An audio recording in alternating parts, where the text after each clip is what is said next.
ஆனா யாருமே டைம் எடுத்துக்கல சார். வந்து நான் கொஞ்சம் செட்டில் ஆகுறேன் அப்படின்ற டைம் நேத்து இந்தியன் டீம் எடுத்துக்கலன்னு நெனைக்கிறேன். எனக்கு தூபே அடிச்ச அந்த 2 4 கூட எனக்கு ரொம்ப வேல்யூபிளா தெரிஞ்சுது. வந்து இந்த மனுஷன் எங்கேயோ தட்டுவாரு, இல்ல தூக்கி அடிப்பாரு.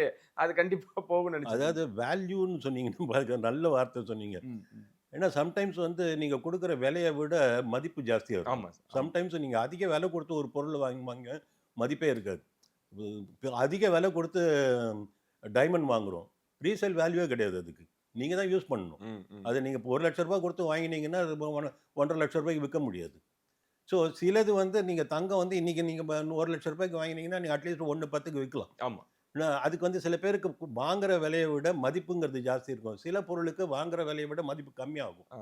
இது வந்து வேல்யூபிள்ன்னு சொல்றது வந்து, அவரு ஆடுன ஆட்டம், அவர் நின்ன கிரீஸ்ல நின்ன நேரம், இதெல்லாம் வச்சு பார்க்கும்போது குடுத்த அந்த விலைக்கு மதிப்பு ரொம்ப ஜாஸ்தி இருந்தது. ஏன்னா, ம், அவர் ம், அடிச்ச ம். அந்த 2 பால் ரொம்ப குரூஷியல். அவர் உள்ள வரும்போது 10 பால்ல 17 ரன் அடிக்கணும்.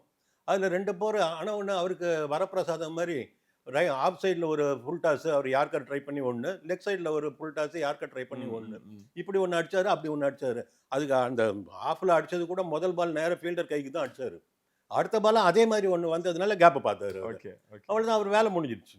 ஒண்ணும் அலுப்பு அலுப்பு அலுப்பு இல்லாம வந்தோமா, வேலைய முடிச்சோமா, போனோமான்னு இருந்தாரு அவரு. ஓகே.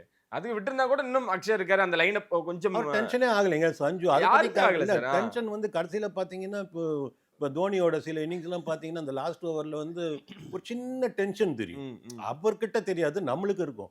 பட் நேத்தைக்கு சஞ்சுவோட சஞ்சு இருக்காரு அடிச்சுருவாருப்பா! அப்படிங்கிற கான்ஃபிடன்ஸ் நம்மளுக்கு இருந்தது. அந்த கான்ஃபிடன்ஸ ஒரு பார்வையாளர் மனசுல புகுத்தினாரு சஞ்சு. ம், அந்த ம், ம். கடைசி ஓவர் கூட நீங்க பார்த்தீங்கன்னா, அதுக்கு என்ன எஃபர்ட்லெஸ்ஸா அந்த 6 விட்டாரு பாருங்க. அந்த அந்த அந்த ஃப்ளிக் லெக்ல ஆமா. விழுந்த உடனே ஒண்ணுமே அத பத்தி இப்ப என்ன வரும்? ஷார்ட் பிட்ச் வருமா? ஓவர் பிட்ச் வருமா? நம்ம எப்படி ஆஃப்ல ஆடணும்? அந்த மாரி ப்ரீ டிட்டர்மினேஷன் இல்ல. எதுவுமே இல்லாம, பால பார்த்து பாலுக்கு மெரிட் குடுத்து ஆடுனாரு. கரெக்ட்டா கால்ல விழுந்தது. அந்த கிளிப் ஷாட் ஆடுனாரு. அது செயில்ட் த்ரூ அந்த 6 போன உடனே எந்த பிரச்சனையும் இல்ல. அந்த மாரி ரொம்ப கூலா, குயட்டா எந்த ஒரு படாடோபமும் இல்லாம, எந்த பெரிய செலிப்ரேஷனும் இல்லாம, நிம்மதியா அழகா முடிச்சுட்டு ஒரு நல்ல பேரோட வெளிய இல்ல போனாரு. அந்த 6 போறப்ப தான் சார் எனக்கு எம்எஸ்டி ஞாபகம் வந்தாரு. அந்த ஆமா. நீங்க சொன்ன மாரி ரொம்ப கூலா கிளவுஸ போடுவாரு. அதுக்கப்புறம் அப்படி இப்படின்னு 2 வாட்டி பார்ப்பாரு. நம்மளுக்கு தான் திக்கு திக்கு திக்குன்னு திக்குன்னு இருக்கும்.